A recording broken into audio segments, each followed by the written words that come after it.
Welcome to Empowerment Radio. My name is Dr. Friedemann, and I'm so glad that you decided to join me. Empowerment Radio is about giving you the insights, tools, and solutions to address some of the most challenging aspects of our daily lives. So sit back, relax, and empower yourself. I'm talking with Avital Miller about Healing Happens, a fabulous book that she wrote and that she interviewed really amazing healers and doctors about their insights on healing.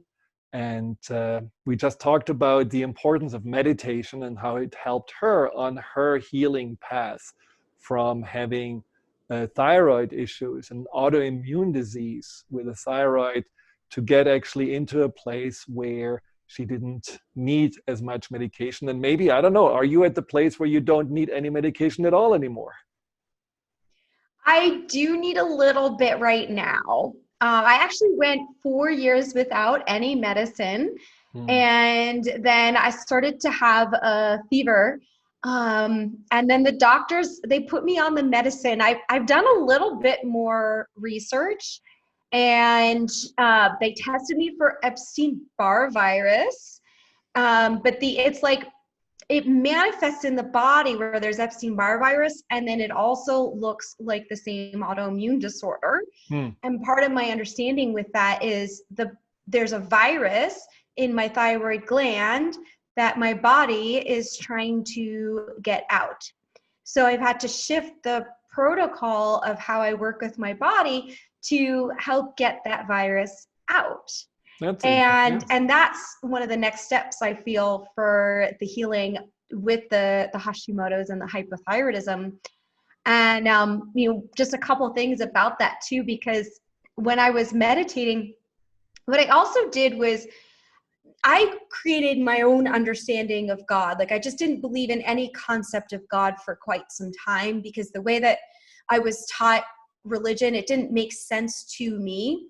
And when I created an understanding of just something beyond the physical body, just what's non-physical, and allowing that power to be present in my life, I feel also helped relax me, and tune in to a deeper level. And the techniques that I was doing with meditation actually help connect you with all of that energy. And then the next thing that happens that really creates this inspiration, and that's really where my book, Healing Happens, Stories of Healing Against All Odds, gets born from, is I have probably a more common thing where it's a lot of women have issues with Hashimoto's and hypothyroidism, and there's new understanding coming out that maybe that has to do with Epstein-Barr virus. It's not tested enough yet in the Western medical system to be like accepted as an idea by everyone. But a lot of people are finding success with it. But it's running into people who were told that they were going to die in 6 months or a few hours. But I'm meeting them years later. And it's story after story of people who had much more extreme things than me, turning that around dramatically. And I know you were referencing the first chapter in my book, or it's actually, I think it's officially chapter 2, but the first chapter after mine, and that's with Coach Ruben. And he had one of his actual gals that he coached for swimming in high school, and she called him up to say goodbye because she thought she was going to die probably within a year, because of how serious her case was with diabetes. Well, within 7 days, pretty much, he got her levels back to normal range. And food is a huge part with diabetes, but understanding food in a new perspective, which is a lot of the detail that he goes into in this chapter. And that's one of those 5 factors that you were pointing to. The other ones we might not think about as much. The factors to get into the parasympathetic nervous system state, which, you could say when you have diabetes, your body is constantly in that stress mode. It's just always about survival. How can I get enough food into the cells, especially sugar? And so, being in a parasympathetic nervous system state is crucial to not burn so much and not to have this demand on sugar so much. Tell us about these 5 factors, which I found really interesting. Yeah. Yeah. And as I mentioned, one of them is the food. And what he likes to talk about the divine design and what foods are stimulating the sympathetic nervous system versus the parasympathetic nervous system, right? Part of the issues with diabetes too is the body's inability to actually absorb the good nutrients they are eating, like to get to them, to process itself correctly, because there's things being put in the body that interrupt the process, that block you from getting to the things that are supportive, right? So sugars can block the process. Inflammatory foods like dairy, like meats, can block that process. So his protocol, his recommendation is to be taking out all of these like inflammatory and stimulating in the wrong way kinds of foods. Then we're looking at other layers we don't always think about. So he says, focus on positive thoughts. Right. And I maybe, believe there very much. And yeah, and have you seen the movie What the Bleep Do We Know? yes. I think that was the first time I came across this concept because I have an engineering degree, right? So I might seem very woo-woo today, but I did not start that way. And I would have never, ever like been able to go woo-woo if I didn't see some sort of scientific understanding or experiments. And they did these experiments on water and on plants to say, well, let's say we take a glass of water and we put the word good on it, or love, and then let's say we take a glass of water and we put the word bad or hate on it, and then we're going to look after a little bit of time at the little molecules of water under a microscope and notice the difference between them. And we can look at the ones that were in the negative word water, and the pattern of the molecules is all this scattered, non-symmetrical look. And then you look at the molecules with the positive word, and it's like the beautiful, perfect patterned snowflake picture. Right. Right. This is the difference that can happen in the physical makeup of something because of the energetic impact.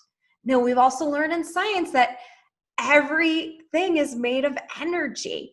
Our physical body is made of energy. It vibrates at a frequency wave. So let's impact it with the frequency waves that match health, right? So all the things that we consider positive, because positive and negative are different for everyone. So all the things that we consider positive are the ones that are going to affect our health and our vibrational frequency wave.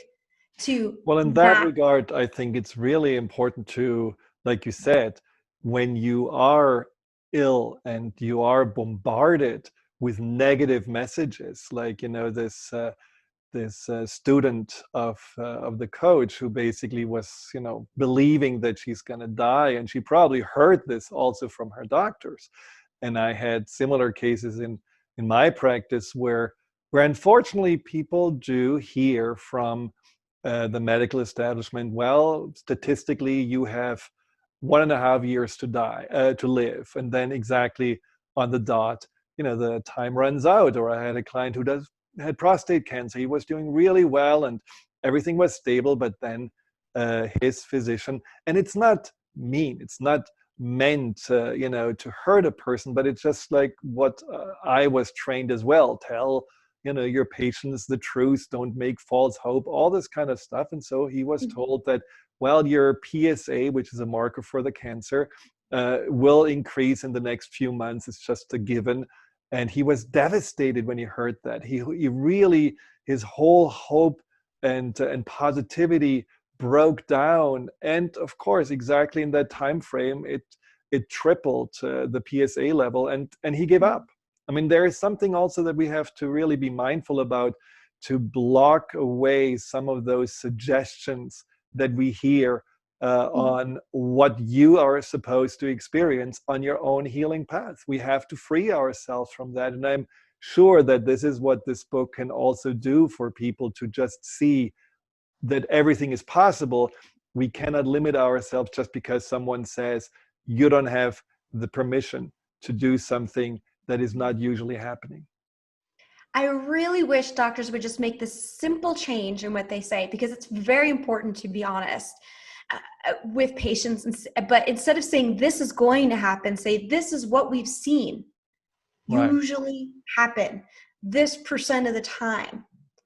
So we don't have to implant that as this is going to be the story on you, but just this is what we've seen. It's just it's a simple shift, but let's see what we can do for you.